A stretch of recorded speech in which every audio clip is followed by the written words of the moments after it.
Hey guys, if your Wyze thermostat won't respond, isn't controlling your heating or cooling system, or seems to have stopped working completely, you are in the right place.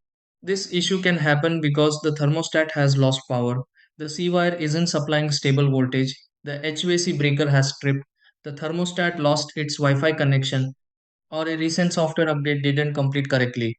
In some cases, the thermostat may also need to restart after a temporary system or communication problem.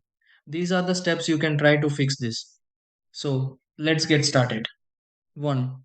Check that the HVAC breaker is on and the thermostat display has power. 2.